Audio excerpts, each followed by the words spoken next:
Hello, मैं बिरजानंद कुमार। एक बार फिर से आप लोगों का नए वीडियो में स्वागत है।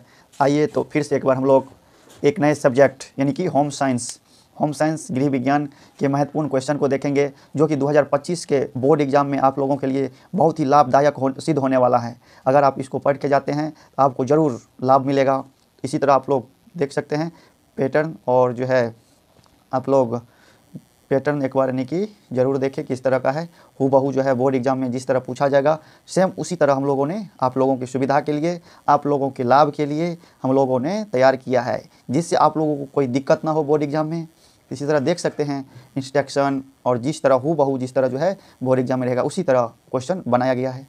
तो चलिए हम लोग बिना समय बर्बाद किए हुए, बिना समय गंवाए हुए क्वेश्चन की ओर चलते हैं। तो पहला क्वेश्चन है कि मानव शरीर में सबसे बड़ी अंतःस्रावी ग्रंथि कौन सी है? तो कौन सी है? तो ये जो हो जाएगा थायराइड यानी कि क्या हो जाएगा? ऑप्शन बी हो जाएगा, थायराइड। और अगले प्रश्न की ओर चलेंगे। अगला प्रश्न है निम्न में से कौन हार्मोन का कार्य है? यानी कि निम्न में से जो है कौन हार्मोन का कार्य है? तो कौन है? तो वृद्धि भी है, प्रजनन भी है, मरम्मत भी है, यानी कि सभी जो है हार्मोन का कार्य है। इसी तरह हम लोग अगले प्रश्न की ओर चलेंगे। अगला प्रश्न क्या है? महिलाओं में कितने अंडाशय होते हैं? महिलाओं में जो है कितने होते हैं? 2 होते हैं, यानी कि ऑप्शन बी हो जाएगा। इसी तरह हम लोग अगले प्रश्न की ओर चलेंगे। अगला प्रश्न है कि मानव शरीर में थायराइड ग्रंथि कहाँ स्थित होते हैं? यानी कि मानव शरीर में जो है थायराइड ग्रंथि कहाँ स्थित होते हैं? तो कहाँ होते हैं? तो गर्दन में, यानी कि ऑप्शन सी हो जाएगा इसका सही उत्तर। इसी तरह हम लोग अगले प्रश्न की ओर चलेंगे। अगला प्रश्न क्या है? तो अगला प्रश्न है कि निम्न में से कौन सा हार्मोन पीयूष ग्रंथि से स्रावित होता है? तो कौन होता है? तो ये हो जाता है वृद्धि हार्मोन, यानी कि ऑप्शन बी हो जाएगा। इसी तरह हम लोग अगले प्रश्न की ओर बढ़ेंगे। अगला प्रश्न है कि निम्न में से कौन सी ग्रंथि रक्त में कैल्शियम के स्तर को कम कर देती है? कौन कम कर देती है? तो यह हो जाएगा थायराइड ग्रंथि, यानी कि ऑप्शन बी हो जाएगा इसका सही उत्तर। इसी तरह हम लोग अगले प्रश्न की ओर बढ़ेंगे। अगला प्रश्न क्या है? तो अगला प्रश्न है महिलाओं के दूध का स्राव किस हार्मोन के कारण होता है? यह किस हार्मोन के कारण होता है? तो यह होता है प्रोलैक्टिन, यानी कि ऑप्शन ए हो जाएगा इसका सही उत्तर। आप लोग जरूर वीडियो देखें, आप लोग को जरूर इस वीडियो से लाभ मिलेगा, लाभदायक होगा। अगले प्रश्न देखेंगे। एक महिला के लिए सामान्य गर्भधारण अवधि क्या होता है? यानी कि क्या है? तो यह क्या है? यानी कि 280 दिन होता है, यानी कि ऑप्शन बी। इसी तरह हम लोग अगले प्रश्न की ओर चलेंगे। अगला प्रश्न है कि प्रसव के बाद स्रावित होने वाला पहला दूध कहलाता है? तो यानी कि क्या कहलाता है? तो कोलोस्ट्रम कहलाता है, यानी कि ऑप्शन सी हो जाएगा। इसी तरह हम लोग अगले प्रश्न की ओर चलेंगे। अगला प्रश्न क्या है? अगला प्रश्न है कि शारीरिक विकास की सबसे महत्वपूर्ण अवस्था है? तो क्या है? तो महत्वपूर्ण अवस्था किशोरा अवस्था, यानी कि ऑप्शन जो है सी हो जाएगा सही उत्तर। इसी तरह हम लोग अगले प्रश्न की ओर चलेंगे। अगला प्रश्न है निम्न में से कौन सी बीमारी ध्वनि प्रदूषण के कारण होती है? कौन होती है? तो यानी कि उच्च रक्तचाप, यानी कि ऑप्शन बी हो जाएगा इसका सही आंसर। इसी तरह हम लोग अगले प्रश्न की ओर चलेंगे। अगला प्रश्न है कि बच्चों के विकास से क्या प्रभावित करता है? यानी कि बच्चों के विकास को क्या प्रभावित करता है? क्या करता है? तो वंशानुक्रम और वातावरण, यानी कि दोनों, यानी कि ऑप्शन सी हो जाएगा।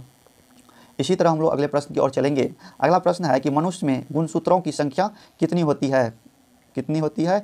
तो यह होती है कितनी? तो 46, यानी कि 23 पेयर, यानी कि 23 जोड़ा, ऑप्शन सी हो जाएगा इसका सही उत्तर। इसी तरह हम लोग अगले प्रश्न की ओर चलेंगे। अगला प्रश्न क्या है? वस्तुओं को जलाने से कौन सी गैस उत्पन्न होती है? तो यह होती है कार्बन डाइऑक्साइड, यानी कि ऑप्शन सी हो जाएगा सही उत्तर। इसी तरह हम लोग अगले प्रश्न की ओर चलेंगे। अगला प्रश्न है कि निम्नलिखित में से कौन सा संसाधन सभी परिवारों के लिए समान है? यानी कि कौन सा संसाधन जो है सभी परिवारों के लिए समान है? तो यह क्या हो जाएगा? समय जो है सबके लिए, सभी परिवारों के लिए समान रहता है। इसी तरह हम लोग अगले प्रश्न की ओर चलेंगे। अगला प्रश्न क्या है कि जल की कीटाणुरोधक के लिए किसका प्रयोग करते हैं? जल में जो है कीटाणुरोधक के लिए किसका प्रयोग करते हैं? तो यह करते हैं किसका? तो क्लोरीन का करते हैं, क्लोरीन का जो है करते हैं, यानी कि ऑप्शन ए हो जाएगा।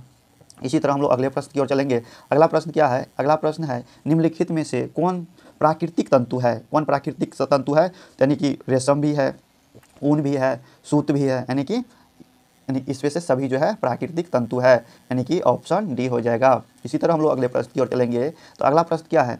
एक मार्ग किस पदार्थों की गुणवत्ता और शुद्धता तय करता है? किसका करता है? तो यह जो है करता है कृषि का जो है करता, यानी कि ऑप्शन बी हो जाएगा कृषि पदार्थ का। इसी तरह हम लोग अगले प्रश्न की ओर चलेंगे। अगला प्रश्न क्या है कि अगला प्रश्न है विटामिन डी का मुख्य स्रोत क्या है। तो क्या इसका विटामिन डी का जो क्या है तो सूर्य का प्रकाश, यानी कि धूप, ऑप्शन सी हो जाएगा। इसी तरह हम लोग अगले प्रश्न की ओर चलेंगे। अगला प्रश्न क्या है, अगला प्रश्न है कि निम्नलिखित में से दूध के किस उत्पाद में आसानी से मिलावट नहीं की जा सकती है। किसमें की जाती है, यानी कि घी में जो है आसानी से मिलावट नहीं की जा सकती, यानी कि ऑप्शन जो है बी हो जाएगा। इसी तरह हम लोग अगले प्रश्न की ओर चलेंगे।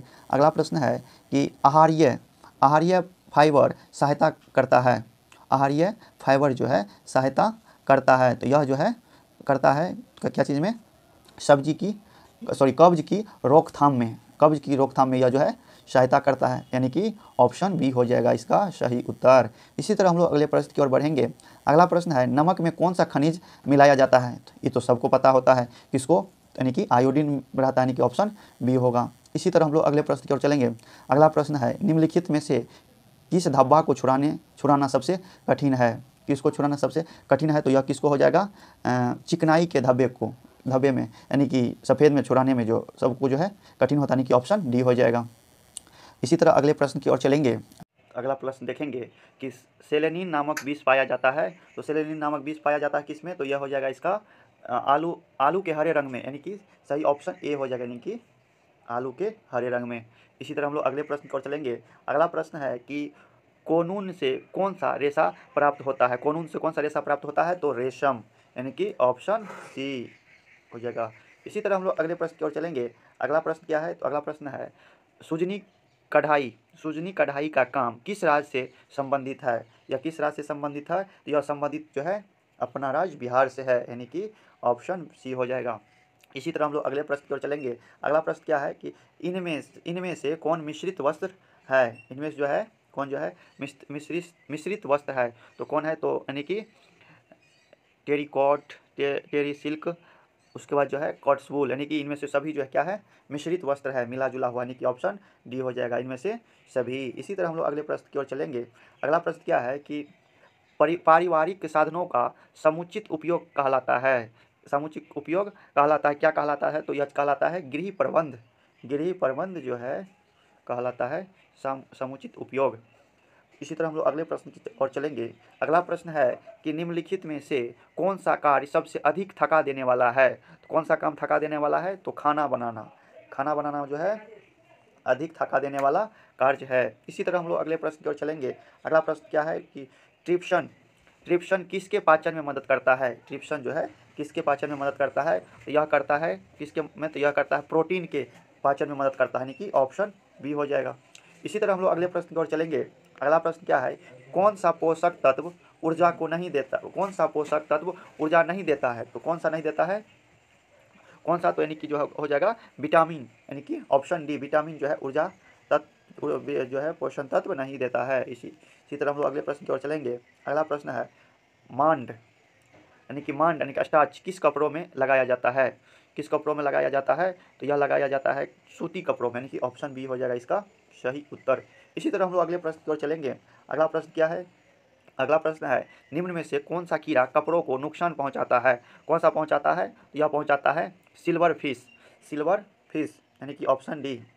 आप लोग जरूर देखें, जो कि आप लोगों के लिए बहुत ही महत्वपूर्ण क्वेश्चन है। तो इसी तरह जो है हम लोग अगले प्रश्न देखेंगे। अगला प्रश्न है कि इनमें से कौन सूती कपड़ों के धुलाई का अंतिम चरण है, तो कौन है, तो यह जो है कलफ लगाना जो है सूती कपड़ों का धुलाई का अंतिम चरण है, यानी कि क्या हो जाएगा, ऑप्शन ए हो जाएगा। इसी तरह हम लोग अगले प्रश्न की ओर चलेंगे। अगला प्रश्न क्या है, तो अगला प्रश्न है इनमें से कौन प्राणिज्य धब्बा है। कौन जो है प्राणिज्य धब्बा है, तो कौन हो जाएगा, ये जो हो जाएगा दूध जो है प्राणिज्य धब्बा है, यानी कि ऑप्शन ए हो जाएगा इसका सही उत्तर। इसी तरह हम लोग अगले प्रश्न की ओर चलेंगे। अगला प्रश्न है कि सिरका क्या है, तो सिरका जो है अम्लीय पदार्थ है। सिरका जो अम्लीय पदार्थ है, यानी कि ऑप्शन बी हो जाएगा इसका सही उत्तर। इसी तरह हम लोग अगले प्रश्न की ओर चलेंगे। अगला प्रश्न है कीड़ों को वस्त्रों से दूर रखने के लिए प्रयोग किया जाता है। कीड़ों को जो है कपड़ों से दूर रखने के लिए प्रयोग किया जाता है, तो किसका प्रयोग किया जाता है, तो इसमें जो है सूखी नीम की पत्तियाँ, समाचार पत्र की स्याही, नेफ्थलीन की गोली, यानी कि सभी का जो है क्या उपयोग किया जाता है, यानी कि ऑप्शन जो है डी हो जाएगा इसका सही उत्तर। इसी तरह हम लोग अगले प्रश्न की ओर चलेंगे। अगला प्रश्न क्या है, तो अगला प्रश्न है सबसे सरल सिलाई क्या है। सबसे सरल सिलाई क्या है, तो रनिंग स्टार्च यानी कि ऑप्शन ए हो जाएगा इसका सही उत्तर। इसी तरह हम लोग अगले प्रश्न की ओर चलेंगे। अगला प्रश्न है कि आहार आयोजन इनमें से किसकी बचत करने में मदद करती है। आहार आयोजन जो है इनमें से किसकी बचत करने में मदद करती है, तो यह करती है किसकी, समय का भी, ऊर्जा, ईंधन यानी कि सभी का, यानी कि ऑप्शन डी हो जाएगा इसका सही उत्तर। इसी तरह हम लोग अगले प्रश्न की ओर चलेंगे। अगला प्रश्न जो है क्या है, अगला प्रश्न है कि दूध निम्न में से किसका अच्छा स्रोत है। दूध जो है निम्न में से जो है किसका अच्छा स्रोत है, तो यह किसका है, तो कैल्शियम का, यानी कि ऑप्शन सी हो जाएगा इसका सही उत्तर। इसी तरह हम लोग अगले प्रश्न की ओर चलेंगे। अगला प्रश्न क्या है, अगला प्रश्न है कि किसे आपातकालीन हार्मोन के नाम से जाना जाता है, तो किसे जाना जाता है, एड्रेनालाइन यानी कि ऑप्शन बी हो जाएगा इसका सही उत्तर। इसी तरह हम लोग अगले प्रश्न की ओर चलेंगे। अगला प्रश्न क्या है कि एक महिला में कितनी अंडवाहिनी यानी कि फेलोपियन ट्यूब्स होती है, कितनी होती है, यह जो है यानी कि 2 होते हैं, यानी कि ऑप्शन ए हो जाएगा। इसी तरह हम लोग अगले प्रश्न की ओर चलेंगे। अगला प्रश्न क्या है, अगला प्रश्न है कि निम्नलिखित में से कौन सी अंग प्रणाली पुरुष और महिलाओं में भिन्न होती है, तो कौन सी होती है, तो यह जो है प्रजनन तंत्र जो है ऑप्शन बी। इसी तरह हम लोग अगले प्रश्न की ओर चलेंगे। अगला प्रश्न क्या है, तो अगला प्रश्न है कि भ्रूण का विकास किस महीने के अंत में पूरा हो जाता है, तो यह किस में होता है, तो 9वें महीना, यानी कि ऑप्शन डी। इसी तरह हम लोग अगले प्रश्न पर चलेंगे। अगला प्रश्न क्या है कि विश्व पर्यावरण दिवस कब मनाया जाता है, तो सबको पता है 5 जून, यानी कि ऑप्शन सी, यानी कि ऑप्शन सी हो जाएगा इसका सही उत्तर। इसी तरह हम लोग अगले प्रश्न की ओर चलेंगे। अगला प्रश्न है कि ध्वनि की तीव्रता मापने की इकाई क्या होती है, तो क्या होती है ध्वनि की तीव्रता मापने की इकाई, तो डेसिबल यानी कि ऑप्शन जो है बी हो जाएगा। इसी तरह हम लोग अगले प्रश्न की ओर चलेंगे। अगला प्रश्न क्या है, तो निम्नलिखित में से कौन सूखा आपदा का कारण है, कौन है, तो सूखा आपदा का कारण कौन है, तो यानी कि वन विनाश और भूमिगत जल का दोहन, नदी मार्गों में परिवर्तन, यानी कि इनमें से सभी जो है सूखा आपदा का जो है कारण है। इसी तरह हम लोग अगले प्रश्न की ओर चलेंगे। अगला प्रश्न है वायु प्रदूषण को कम किया जा सकता है, यानी कि वायु प्रदूषण को जो है कम किया जा सकता है, तो किसके कारण, सार्वजनिक परिवहन का उपयोग करके, अधिक पेड़ लगाकर, प्लास्टिक की थैलियों से परहेज करके, यानी कि ना उपयोग नहीं करके, यानी कि ऑप्शन डी हो जाएगा इनमें से सभी जो है सही है। इसी तरह हम लोग अगले प्रश्न की ओर चलेंगे। अगला प्रश्न है SBM का पूर्ण रूप क्या है, पूर्ण रूप क्या है, SBM का पूर्ण रूप क्या है, तो इसका पूर्ण रूप जो है क्या हो जाएगा, SBM यानी कि स्वच्छ भारत मिशन, यानी कि स्वच्छ भारत मिशन, यानी कि ऑप्शन ए हो जाएगा इसका सही उत्तर, यानी कि ऑप्शन ए इसका सही उत्तर हो जाएगा। इसी तरह हम लोग अगले प्रश्न की ओर चलेंगे। अगला प्रश्न है कि प्रत्येक व्यक्ति के लिए कौन सा आहार आवश्यक है, प्रत्येक व्यक्ति के लिए कौन सा आहार आवश्यक है, तो कौन सा है, संतुलित आहार, यानी कि ऑप्शन डी इसका हो जाएगा सही उत्तर। तो इस वीडियो में जो है यहीं तक, और इसका पार्ट 2 में इससे आगे देखेंगे।